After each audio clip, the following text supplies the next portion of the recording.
Hello,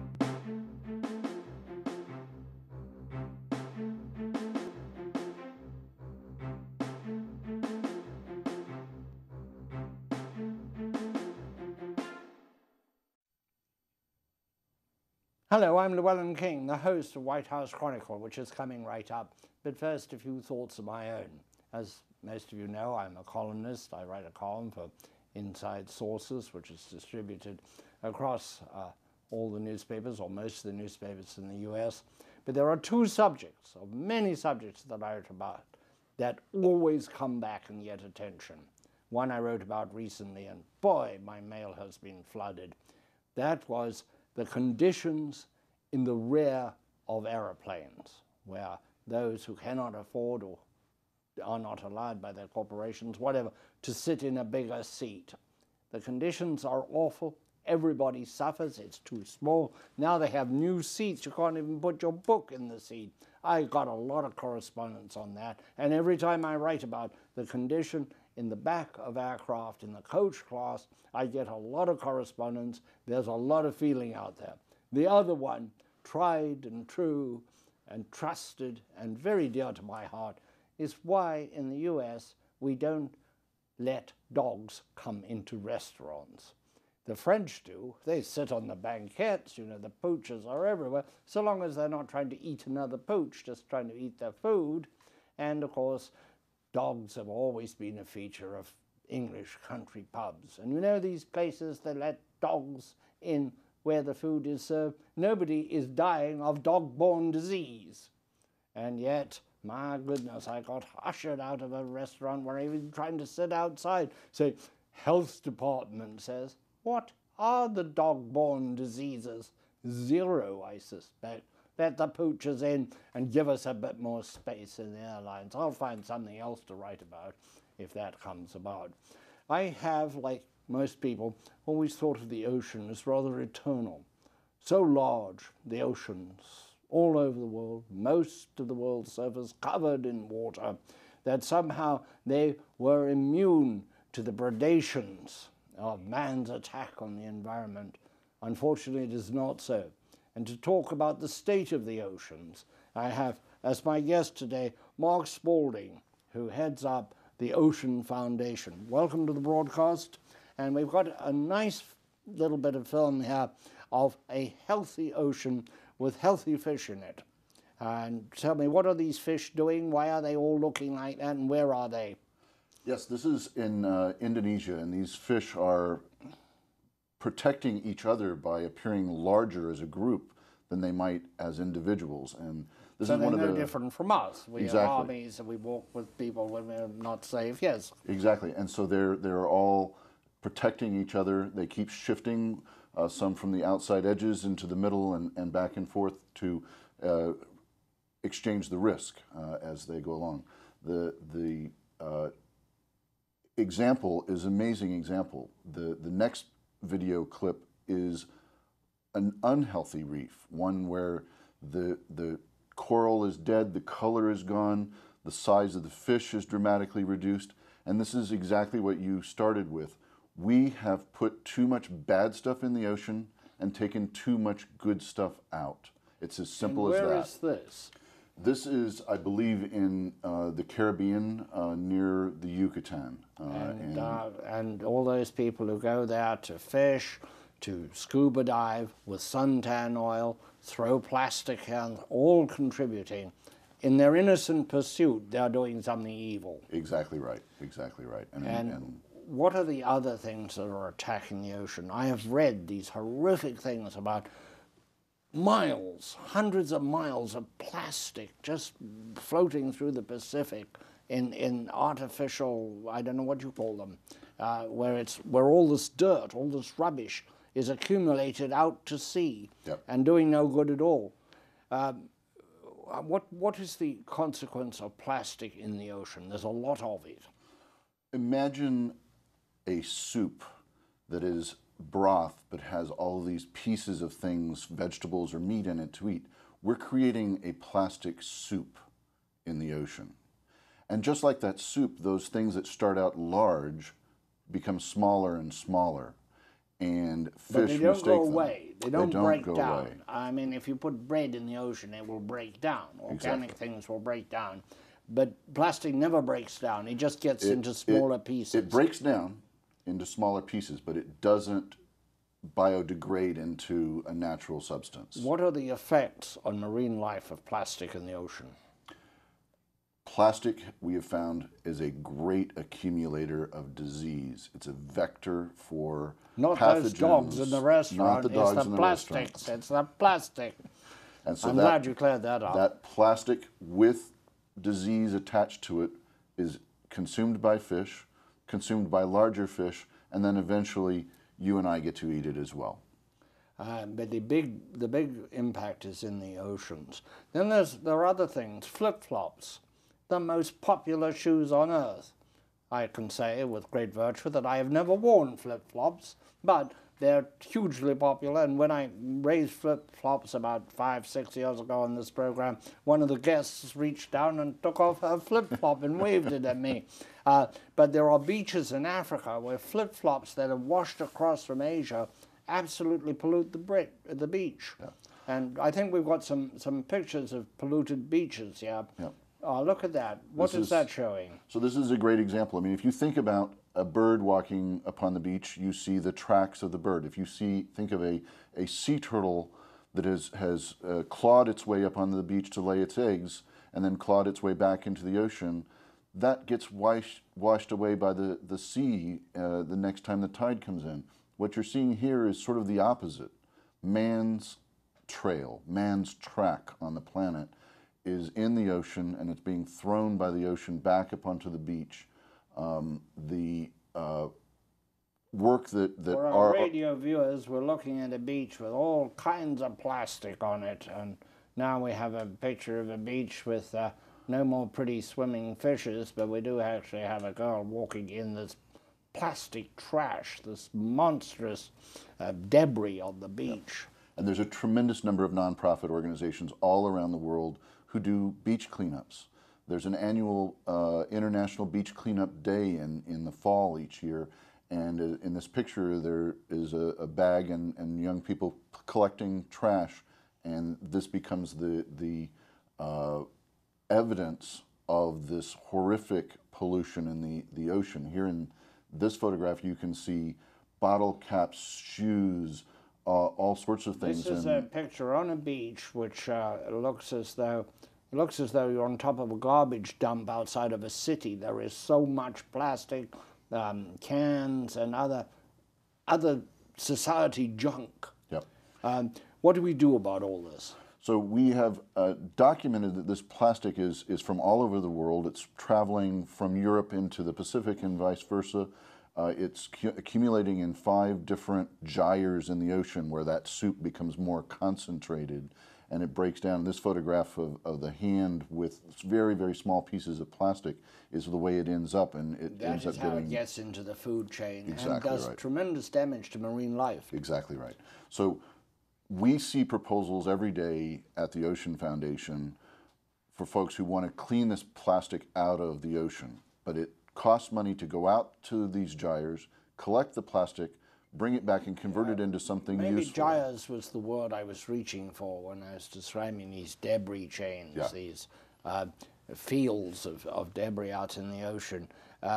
What are the dimensions of them? How many miles long can they be, and how wide can they be? These are miles and miles wide. One of them, it's more like a soup rather than an island of plastic, but one of them has been described as being the size of Texas in the North Pacific. It's a tremendous, tremendous quantity of plastic that gets concentrated by the currents of the ocean into a single place. Would there be any virtue in trying to gather it up? Or, I mean, what would you do? You would send out ships with something like fishing nets to catch it, but then what would you do with it? Put it in landfills? Well, that's the problem. Plastic can be converted back into energy. Yes. The problem is the amount of energy it takes to go out there and collect it and convert it to energy exceeds the energy it would create. And so there's no economically viable way to get it out of the ocean, particularly when we consider how those small particles become the final stable position of the plastic there are that's also out there. microparticles that are used in cosmetics, etc., which start as infinitesimal particles, but nonetheless can be lethal. Right. And what we are seeing with those microbeads in cosmetics and face cleansers is what we actually need to do. Going out and collecting plastic out of the ocean is after the horses are out of the barn. It's too late. We need to stop the plastic from ever going into the ocean in the first place. And so this country just signed legislation to ban the sale of face cleansers with microbeads. Europe and other places are ahead of us on that, and we're seeing a active effort to stop this plastic soup from being created in the first place. We need to stop using plastic. We need to stop using plastic for things like face cleansers where it's not necessary. We have other things we can use that are biodegradable. Mark, how can we make this an exciting project? So many of the things that have to be done have a sort of dismal aspect. You know, I'm very much concerned with game in Africa. I was born and raised in Africa where game was plentiful and now terrible things are done.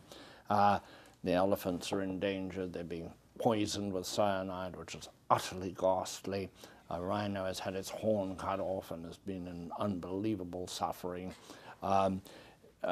Every time I raise one of these, I think, here is another despair item.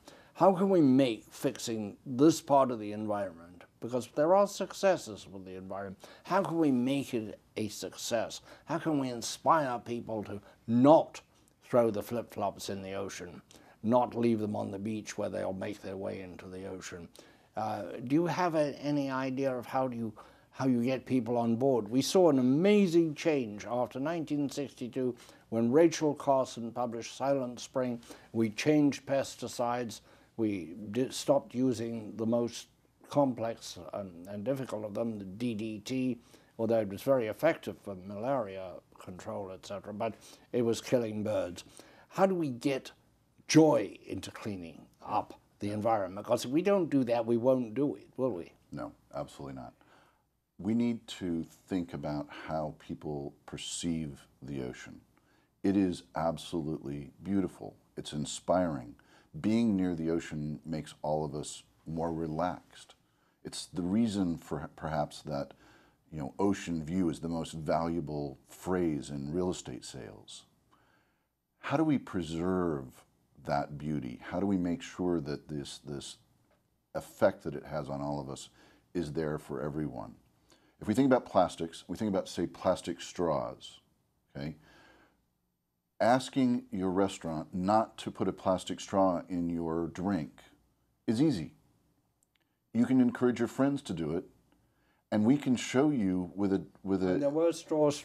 Yeah, they just wound around like this. Exactly. Machines that made them. They were quite fun. We have alternatives to plastic straws. Right now, the amount of straws that everyone uses per day equates to 7. You could, if you hook them end to end, 7 times around the planet per day. Of just plastic. Just plastic straws that are used terrifying. once and disposed of. That's appalling. And what about all these water bottles? Suddenly everybody has to have a bottle of water with them at all times. And you may not believe it if you look at me, but I actually go to the gym. And I'm the only person there who doesn't have a plastic bottle of water that I'm sucking on after each endeavor. We don't really need that, do we? No, we don't. Plastic is we don't have to have, you know, there used to be canvas water bottles, all kinds of water bottles. Yeah. I mean, plastic is an absolutely fantastic material for a lot of applications. It is strong and light. It allows us to store things and hold things and transport them at you know, a much smaller carbon footprint. And it's cheap. That's why we throw it away. Exactly. That's why we don't recycle it. It's the disposable consumer market that is the problem, right? We could have our water in a reusable water bottle. We can have all kinds of things in the straws that are paper, that are biodegradable, that are alternatives. Let's use plastic for things where we really only want it to be used once, like, say, in a syringe, right? We want that to be something that isn't used twice with blood in it, for example. That makes sense, but how do you sell this? This is a rather large sales job, and I think you do a very good job at it, but I'm not sure that you've got enough customers buying your idea. I disagree. We have seen a dramatic increase in the attention paid to the ocean in the newspapers, on television, on radio. We are seeing more and more organizations You mean working. I'm following up? I'm not pioneering. Perhaps. No, I think you're pioneering. Let's take a little break here while we do station identification. You are listening to White House Chronicle with myself, Llewellyn King. We're identifying primarily for the benefit of our listeners on Sirius XM Radio, the POTUS channel 124, where this program can be heard, the audio can be heard 4 times every weekend. My guest today talking about the condition of the oceans and how we fix some of the damage that has been done to them is Mark Spalding, who heads the Ocean Foundation. This program can be seen on 200 American television stations and around the globe on the English language broadcast to the Voice of America, both television and radio. Mark, so you actually have a good story to tell? I think we have an excellent story to tell, and I think if I could play on words, the tide is turning? I think that's absolutely right. We're seeing more money come into philanthropy, which is our world, related to the coast and ocean. We're seeing more attention paid to this in the academic institutions and journalists. We're seeing government appropriations for NOAA survive budget cuts in other agencies in the United States. We know that some of the biggest threats to our livelihood are ocean acidification and the warming of the oceans and storm change. Those where we got off plastics. Yes. Part of climate change is that the oceans are getting warmer. This is causing all kinds of ructions in the natural flow of fishing. We are seeing fish where we don't expect them. We're seeing sharks where we don't expect them, whales where we don't think they should be or where they have not traditionally been. This is a separate problem from plastic, but it is another problem of the ocean, and maybe even more severe. Yeah, I think it is more severe. Plastic is a very visual problem, and that's why it's getting a lot of attention, which it deserves. But invisible changes to the ocean are happening. The water is getting warmer, the sea is rising, the nutrients that are coming from fertilizers and other things are causing dead zones where there is lack of oxygen in the water. And there's a huge one off the Gulf of Texas. Exactly right. Exactly right. We have one dead sea. We've been dead for a very long time, which is the Black Sea, where there's about 15 feet of live water, oxygenated water, and then it's just dead underneath. Are we going to see more of that everywhere? I think we are, and I think we're seeing it recurring. If you look at a map of dead zones, you see that there are more and more of them every year and larger every year. And nothing happens in them. No fish, no aquatic life of any kind. What about sea grasses? I think we have quite a nice still of sea grasses. They were put up shortly. How important are these, and how can we bring them back to life? This is a tremendous, tremendous ecosystem. It's habitat for a lot of smaller critters as they are growing to full maturity. It's food for sea turtles and manatees, for example. But it also is something that is absolutely crucial to us as humans. Every mile of seagrass meadow attenuates a storm surge by a foot or so at a time. And so the more seagrasses there are off of our coasts, the less harmful these big storms are. And as climate change causes more severe storms, we need our seagrass even more. We have been doing seagrass restoration in the United States since 2008. In places like the Chesapeake Bay, or in the deep ocean, just in the... Our work only in the estuaries or in the blue water? We've done in the blue water in Florida and Texas. We've worked on marsh grasses in Mobile Bay and in Narragansett Bay. And all of this is to do habitat restoration, but it is also about carbon sequestration. These plants, like any other plants, through photosynthesis, take carbon out of the atmosphere, take the carbon out of the water. So the ocean is our biggest carbon sink on the planet. It's about 1/3 of all the carbon that's emitted by our cars and factories ends up in the ocean. And any of that that doesn't get taken up by the plants ends up making the ocean more acidic. And this is the most frightening thing to me that's happening in the ocean. And so the more seagrass we can restore, the more carbon we can take up, and we can slow this harm to the ocean from dissolved carbon in the water. And there is some advance here. We've got to stop putting so much carbon into the air, yes, which ends up in the ocean. People don't realize that the ocean is vulnerable, because it's so large. It seems incredible. When I'm at sea, I just think there's so much of it. How can it be in danger? How can it be troubled? And yet it is troubled. Yeah. Let's try to make a list, you and I sitting here, of things ordinary people can do to inspire them, which brings me back to what I said earlier. They've got to feel they're winning. And there are victories in the environment. I mentioned the effects of Rachel Carson's book way back in 1962. The Thames River in London now has fish coming all the way up it, which it didn't for 300 years. It was so polluted.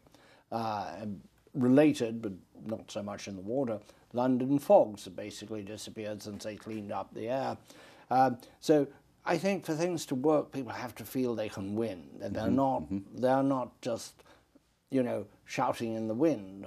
That's not actually the expression, but we don't use the full expression. So talk happily about how we can fix things. It's simple to say no to plastic and turn down single-use plastic in your daily life. You can also make much better choices when it comes to seafood. There's an app for phones called Fish Phone that has a guide that allows you at restaurants or at the grocery store to look up the fish you're thinking about before you buy it and pick the fish that are more sustainable, much more sustainably harvested from the seller. We can say no to shrimp, right? This is the most popular seafood in the United States. And shrimp is farmed on an enormous scale in Asia and exported to us. With tremendous, tremendous harm to the places where it's farmed and the people who farm it. What is the harm in shrimp? I mean, we've tended to think that if it's farmed, it's good. Yeah. So we're finding that, and we have a report coming out on this, that shrimp in Southeast Asia is fed with fish meal from what's called the Southeast Asia trash fishery, which is predominantly fished by slavery. This is the whole fish farming problem. Exactly. The fish have to eat, and they eat other fish that have been ground up and have been fished in a very ruthless way. Totally whole areas of the ocean just denuded of fish, which are then ground up to make food for fish which we eat, while we're feeling virtuous about this is farmed fish, this is not wild fish. Exactly right. Exactly right. So and it's not even just the fish. This trash fishery is taking worms and other things off of the sea floor and grinding them up as well. We're denuding the entire area of that part of the world in order to feed the shrimp in the fish farms. So we should be very aware while we're feeling virtuous that I know some of the difficulties with salmon farming. I've just actually recently seen in Patagonia salmon farms where one salmon is not indigenous. Now salmon have escaped, so now there are feral salmon, if you could believe that. And of course the problem of pollution from the farms, including the antibiotics that are used because the fish get sick in such close proximity. How does the individual tackle that? Again, the guides like Fish Phone or the Fish Phone right. is a app on the phone that you can use. The Monterey Bay Aquarium has a fish guide. There are a number of these guides out there that are available from aquariums in particular that allow you guidance on what to choose. And I think that our issue here is that we are taking too much good stuff out of the ocean. We have taken many of the largest, best predator fish out of the ocean who keep the system in balance. And as we do that, we keep going to smaller and smaller. Predator fish. Swordfish, large tuna, things like that. We started with those and we fished them so that they're no longer abundant. They are now extremely luxury products for most folks. I think we've got some more stills we might look at here, and we can talk to. So now, what is that? So this is a fan coral. We're looking at a very pretty picture of coral, and yeah, what is that? Is healthy. This is very a nice, healthy shot of a fan coral, which is a beautiful, but as you can imagine, very fragile type of coral. Now, when I go on my vacation, and I go scuba diving, which actually I don't do, but we'll assume for purposes of this discussion, and I'm down there, what damage do I do? I know there's a problem with suntan oil. So we know that suntan oil coats the outside of reefs. We know that when diver or snorkelers' flippers touch the reef, they break things. We know that if they go out on a boat and the anchor is thrown out and it catches on the coral, it breaks it. All of that accumulates to make the coral reef less resilient. And then if you think about the fact that the predators have been fished out and they're not keeping the system in balance, you've got a real loss there. And all of this stuff, the warmer water, the bigger storms, the suntan lotion, all of those things accumulate to make this a very, very bad situation. And we all can play our part to stop doing some of the things that we contribute to by picking better fish, stopping single-use plastic, making better choices on sunscreens. All of these things make a difference. This is White House Chronicle. What should governments be doing, and what should our government be doing, and are they doing enough? Well, the last question is easy. Government's not doing enough. But I think we are seeing the beginnings, for example, in this country of better fisheries management, where we are catching only enough fish to allow the fish that remain in the ocean to recover their populations, their biomass. I live in New England, and we have amazing fish, very inexpensive, landed there, cod, haddock. I'm just amazed at how inexpensive, which of course tends to lead people to use more of it, which isn't so good. Lobsters become expensive because it's all going to Japan. I think we have one last photograph to look at here.